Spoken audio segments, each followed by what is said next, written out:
1.14 million cars. That is what Hyundai sold in China back in 2016, in a single year, in a market it once treated like a second home ground.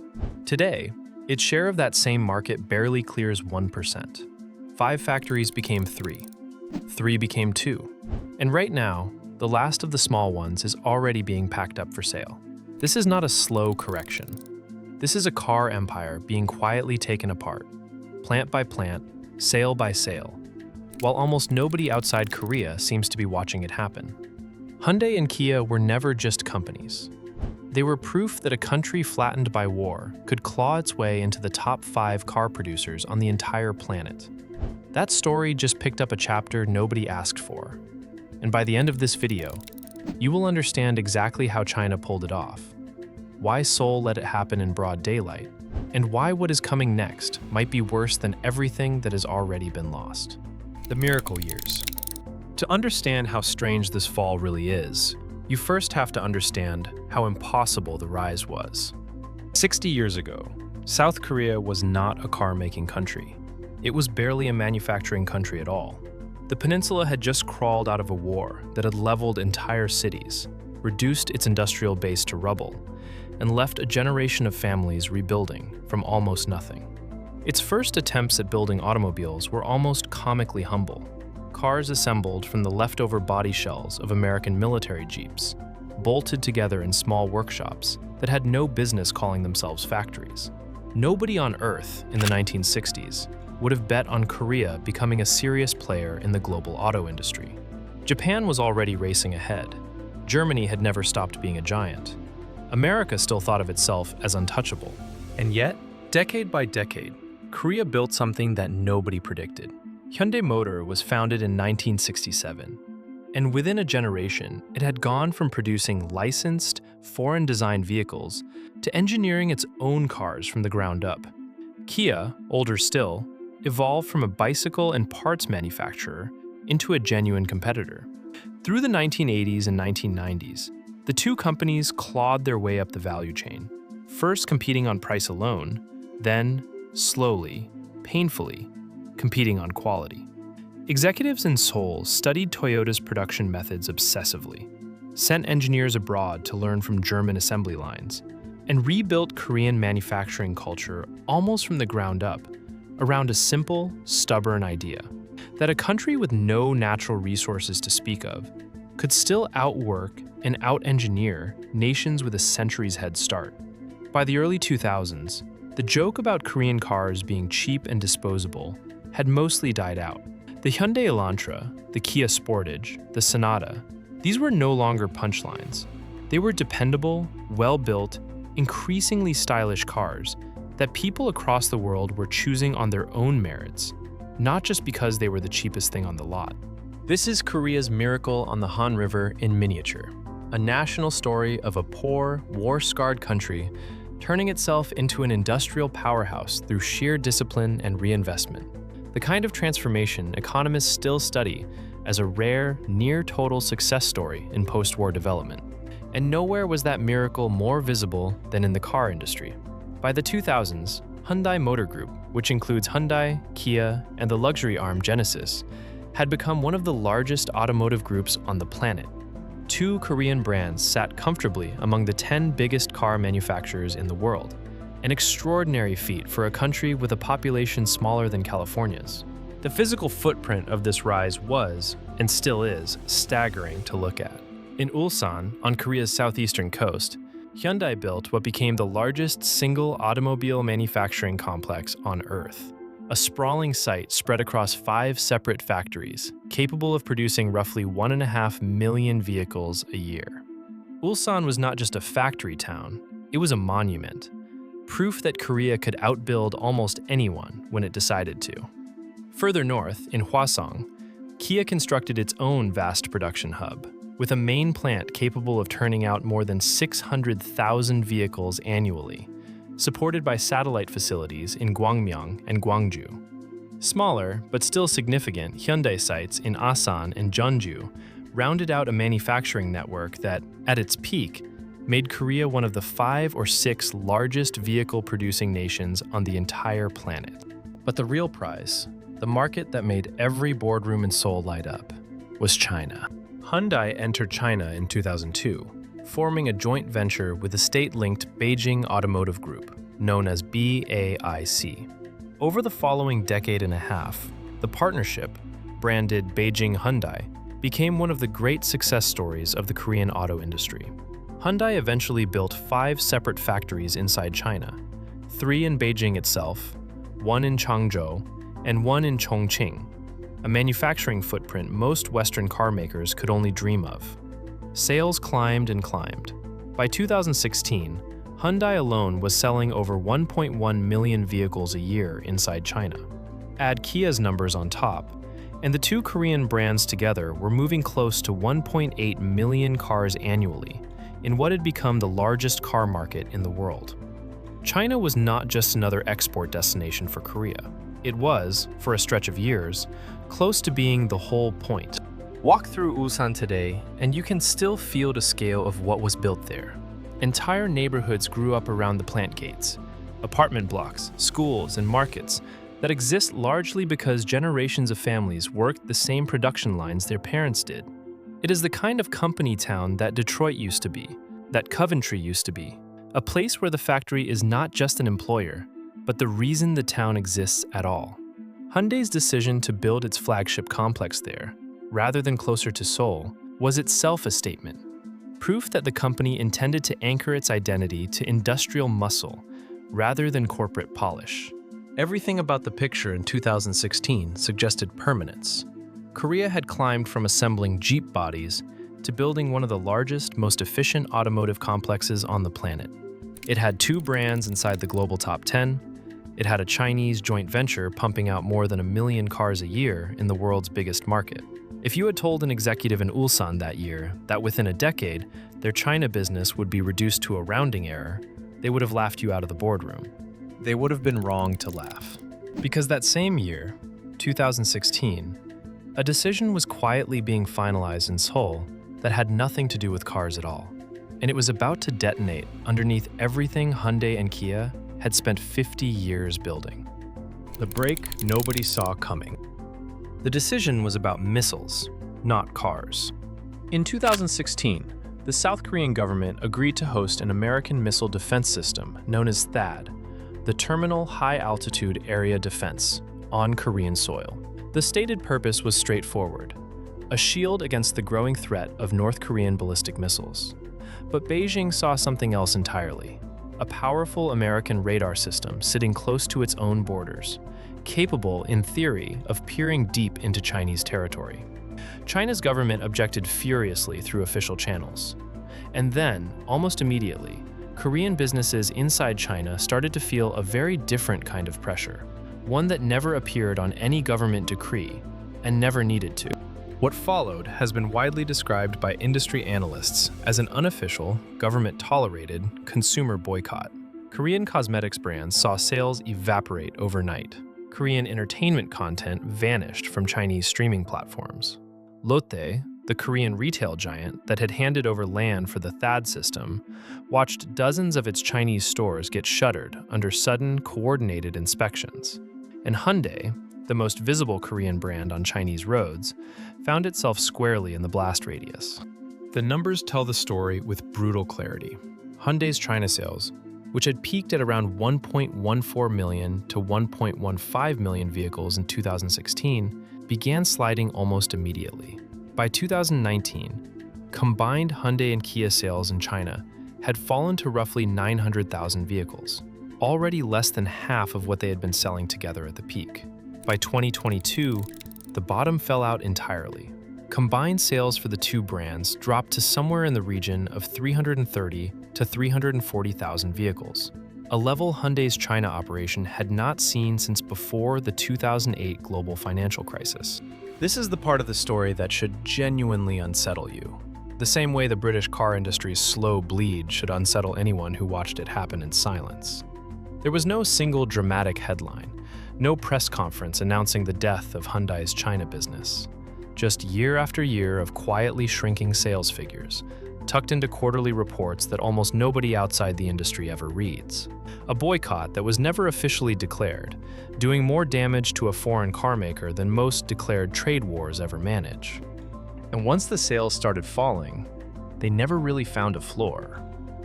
Because underneath the THAAD boycott, something even more dangerous was already stirring.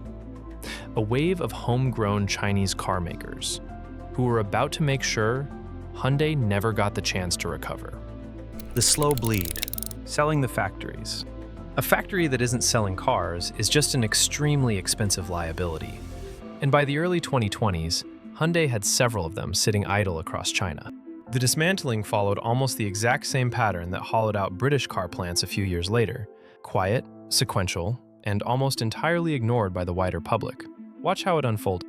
In 2021, Hyundai sold its very first Beijing plant number 1, to Li Auto, a Chinese electric vehicle maker that barely existed a few years earlier.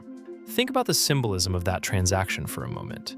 A factory Hyundai had built to manufacture combustion engine Elantras and Sonatas for Chinese buyers was handed over to a domestic Chinese EV startup, one of the very companies now eating Hyundai's lunch. It was less a sale than a changing of the guard. The Chongqing plant went next, though its death was slower and messier.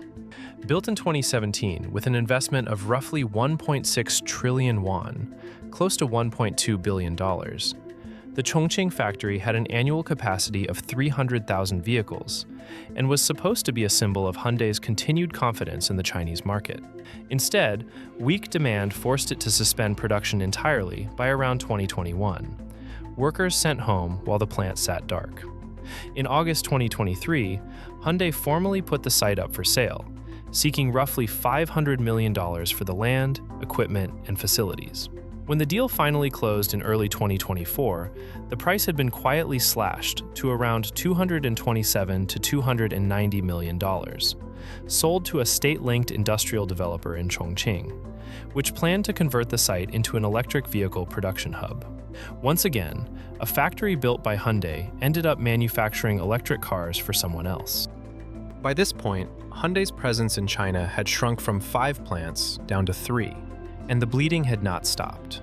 The Changzhou plant was reported to be next on the sale list, leaving the company with essentially a single major manufacturing site remaining in Changzhou, Hebei province, alongside a shrinking share of a market it once dominated. Industry reports placed Hyundai's market share inside China at around 1.4% in 2023, and other tallies during this period put combined Hyundai and Kia market share as low as 1.9%, a staggering collapse for two brands that together once commanded close to 7 or 8% of Chinese car sales. The human cost sat quietly behind every one of these transactions. Reports from inside Beijing Hyundai described roughly 2,000 workers laid off as the company scrambled to cut costs and match production to collapsing demand. These were not abstract job losses on a spreadsheet. These were assembly line workers, engineers, and suppliers in Beijing, Chongqing, and Changzhou, watching an industry that had employed their families for a generation quietly wind itself down, plant by plant, with almost no international coverage and barely a ripple in the Korean press either. Picture what one of those closure announcements actually looked like from the inside. No dramatic press conference, no farewell ceremony broadcast on national television, just an internal notice, a list of names, a production line that used to run 3 shifts a day falling silent, and a workforce quietly absorbed into unemployment offices or, if they were lucky, poached by the very Chinese competitors who had just made their jobs disappear.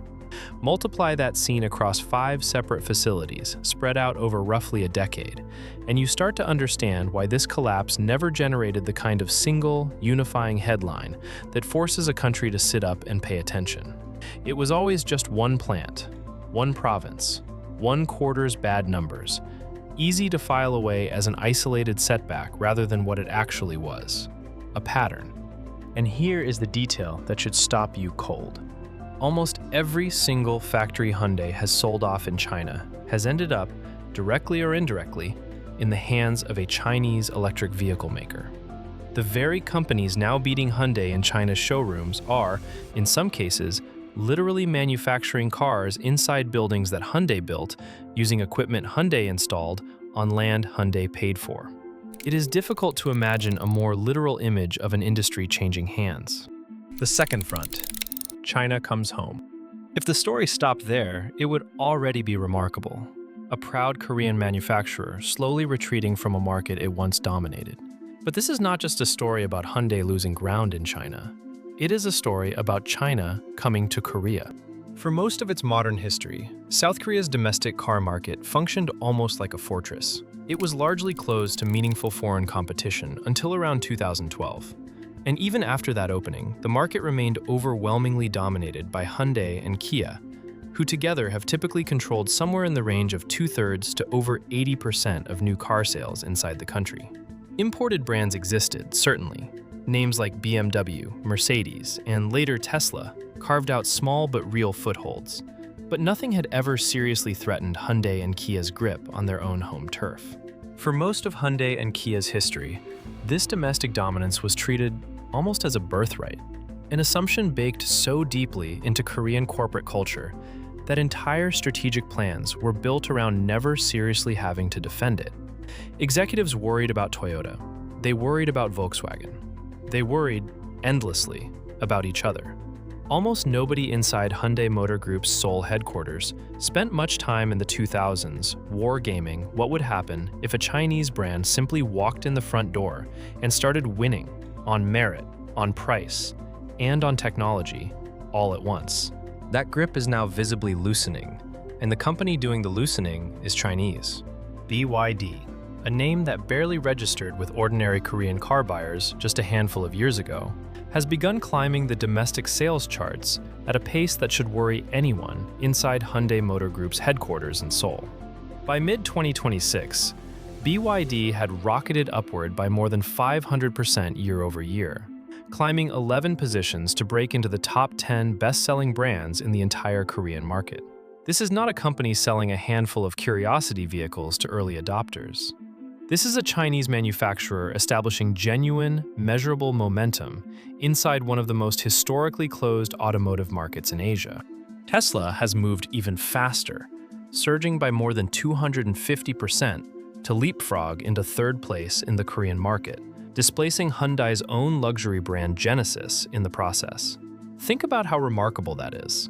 Genesis, the crown jewel Hyundai built specifically to compete with Mercedes and BMW on its own home soil, has been pushed down the leaderboard by an American electric brand, while a Chinese brand climbs the same ladder from below at an even faster rate.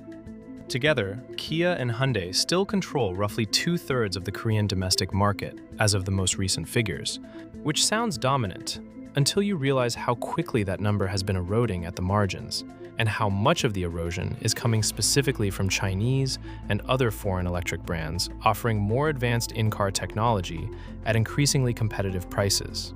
Korean buyers, like British buyers, like American buyers, are increasingly treating a car's touchscreen, software, and over-the-air update capability as the actual point of the purchase, not an afterthought bolted onto a traditional combustion vehicle.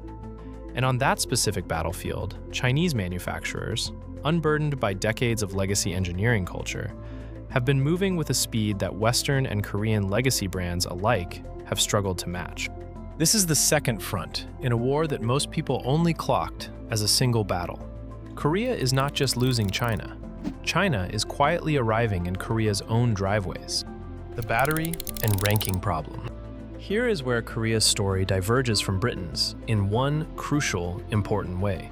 And it is worth pausing on because it complicates the picture rather than simplifying it. Unlike Britain, Korea is not starting from nothing when it comes to batteries. LG Energy Solution, Samsung SDI, and SK On are genuine global heavyweights in battery manufacturing. Companies that supply cells to automakers all over the world, including, for years, many of the very Western brands competing against Chinese electric vehicles. Korea built real, world-class battery expertise decades before most countries even understood how important it would become. On paper, this should have been Korea's insurance policy against exactly the kind of collapse that gutted Britain's electric vehicle ambitions when British Volt failed before producing a single cell.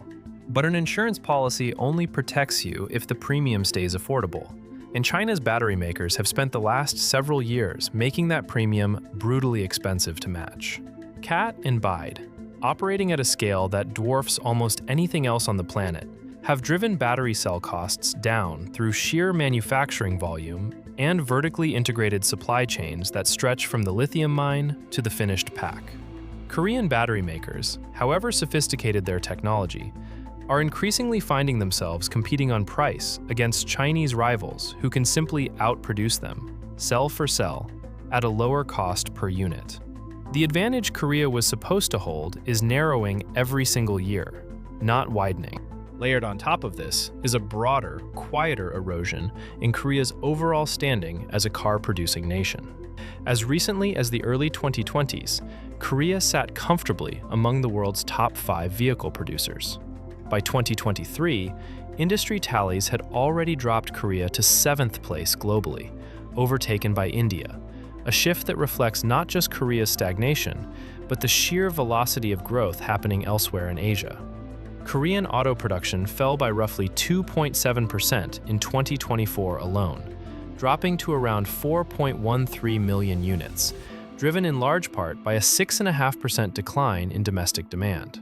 South Korea's own central bank has repeatedly trimmed its GDP growth forecasts downward, citing persistently weak domestic consumption, a headwind that makes it even harder for Hyundai and Kia to lean on their home market while their China business bleeds out. None of this means Korea's battery advantage is worthless. It means the one card Britain never had is still in Korea's hand, but the value of that card is being quietly devalued year after year by the same Chinese industrial machine that is already eating Hyundai's China market share and climbing the Korean sales charts at home. And there is a further complication worth naming plainly. Even Korea's own battery giants now depend heavily on Chinese refined raw materials, lithium, cobalt, and processed rare earths that pass through Chinese supply chains before they ever reach a Korean gigafactory. The advantage sitting in Korea's hand, in other words, was never entirely Korea's to begin with, and that dependency only grows more uncomfortable as diplomatic tensions between Seoul, Beijing, and Washington continue to shift with very little warning. The cruel irony: sleeping with the enemy. And now for the detail that, once you understand it, is impossible to unsee. Faced with collapsing sales in China and mounting competition at home, some of Korea's mid-size automakers have begun doing something that would have sounded unthinkable a decade ago. They have started partnering directly with the very Chinese manufacturers responsible for squeezing them in the first place. KG Mobility, the company formerly known as SsangYong, one of Korea's oldest automotive names, signed an agreement with China's Chery Automobile for joint development work on sport utility vehicles. Reports have also pointed to KG Mobility exploring collaboration with BYD itself, the same brand currently climbing Korea's own domestic sales charts. These are not isolated, desperate one-off deals either. Industry reporting suggests a broader pattern of Korean mid-tier manufacturers actively seeking out Chinese partners for technology development and contract manufacturing, precisely because doing so is now one of the fastest, cheapest ways to access modern electric vehicle platforms and battery technology. Sit with that for a second, because it mirrors almost exactly the strange, uncomfortable arrangement that emerged in Britain, where politicians floated inviting Chinese manufacturers to rent out empty British factory floors, just to keep the lights on. In Korea's case, it is not empty factories being offered up. It is technological dependence being quietly accepted, a decades-old industrial giant leaning on the very rival that is simultaneously dismantling its China business and chipping away at its home market. Simply because the alternative, building everything independently at Chinese speed and Chinese cost, is no longer realistic for a company Korea's mid-tier automaker's size. This is not a story with a single villain sitting in a boardroom somewhere, twirling a mustache. It is a story about interdependence curdling into something closer to dependency, where competition and cooperation have become so tangled together that it is genuinely difficult to say anymore where the rivalry ends and the reliance begins. A generation ago, Korean engineers traveled to Japan and Germany to learn how modern car manufacturing worked, absorbing lessons that eventually let Korea build its own industry from scratch. Today, some of those same institutional descendants are traveling in the opposite direction, learning from the very country that spent the last decade dismantling their market share. Because that is simply where the fastest, cheapest expertise in electric vehicle platforms now happens to live. The one real bright spot. It would be dishonest and frankly lazy storytelling to leave you with the impression that Korea's car industry is simply lying down and waiting to be erased. Because there is a real, genuine counter-argument here, and it deserves to be taken seriously. Hyundai has broken ground on an entirely new, all-electric manufacturing plant inside its massive Ulsan complex. Construction beginning in 2023, with pilot production starting in the second half of 2025. This matters more than it might sound, because it is Hyundai's first brand-new domestic Korean plant in nearly 30 years, dedicated specifically to electric vehicle production, with capacity for roughly 200,000 EVs annually. After decades of expanding almost entirely overseas, Hyundai is putting real capital back into Korean soil, specifically for the electric future. Kia, meanwhile, has arguably moved even faster on the EV transition than its sister brand, currently leading Hyundai Motor Group in electric vehicle launches and expected to overtake Hyundai in total production volume this year. Kia's Hwaseong complex is expanding with dedicated purpose-built vehicle factories, an East plant already in production, and a West plant due in 2027, together adding roughly 250,000 units of annual capacity aimed squarely at the commercial and electric vehicle space. Genesis, despite losing ground to Tesla domestically, continues contributing a meaningful slice of premium production, and Hyundai's broader Ioniq electric lineup is expected to eventually match Kia's EV range and scope. Industry forecasts, cautious as they always are, suggest Korea could actually overtake Germany in total vehicle production this year, driven specifically by rising EV output, even as overall combustion vehicle numbers continue to soften. Renault and GM Korea, smaller players in the overall picture, are also contributing to a more diversified manufacturing base than Korea has traditionally relied upon, reducing the industry's total dependence on Hyundai and Kia alone. This is a genuinely hopeful picture, and it deserves to be treated as one. The skills are still there. The manufacturing base, Ulsan, Hwaseong, Asan, Jeonju, remains among the most sophisticated in the world.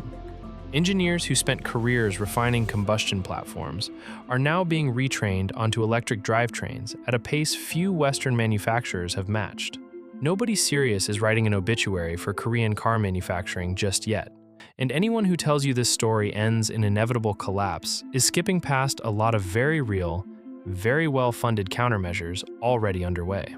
But read the fine print, because the hope here rests on a stack of conditions that all have to hold at once. The Tower of IFS.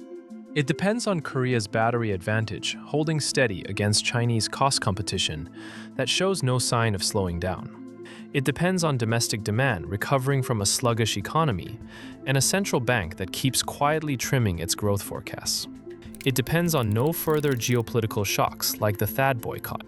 In a region where Korea sits wedged between a rising China, an unpredictable North Korea, and shifting American trade priorities that could turn hostile with very little warning. It depends on Hyundai and Kia's new electric vehicle lineups actually convincing Korean buyers to stay loyal at home, at the exact moment BYD and Tesla are both proving that loyalty can no longer be assumed. And it depends on Chinese manufacturers not simply repeating, at an even larger scale, everything that already worked for them inside China itself. That is the honest shape of where things stand right now. Not dead, not close to it, but leaning on a structure with far more moving parts than the confident, dominant Korea of 2016 ever had to think about.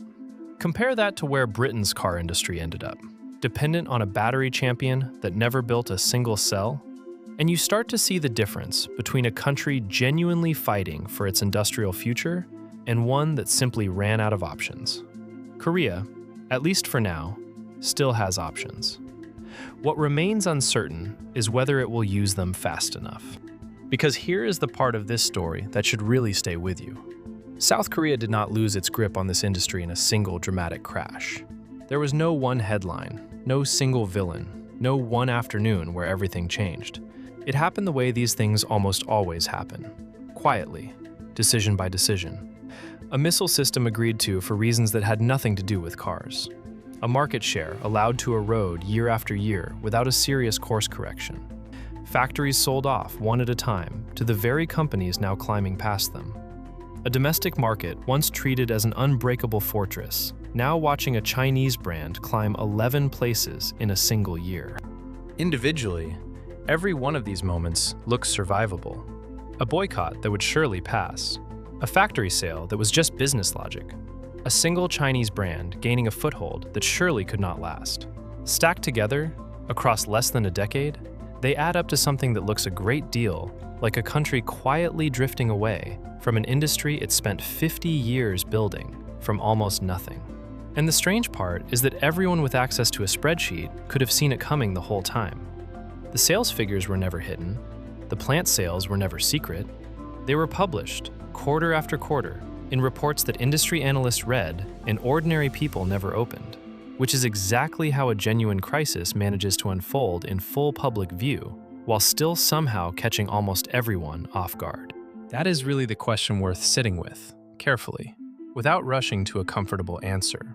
Does South Korea fight, with everything its engineers and battery makers and new electric factories still have, to keep building cars on its own soil, for its own market, and for the world? Or does it keep drifting, plant by plant, sale by sale, toward becoming just another assembly yard in someone else's electric future?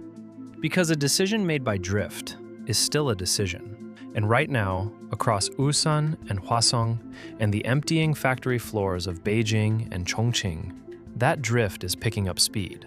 And almost nobody outside the industry itself seems to be talking about it.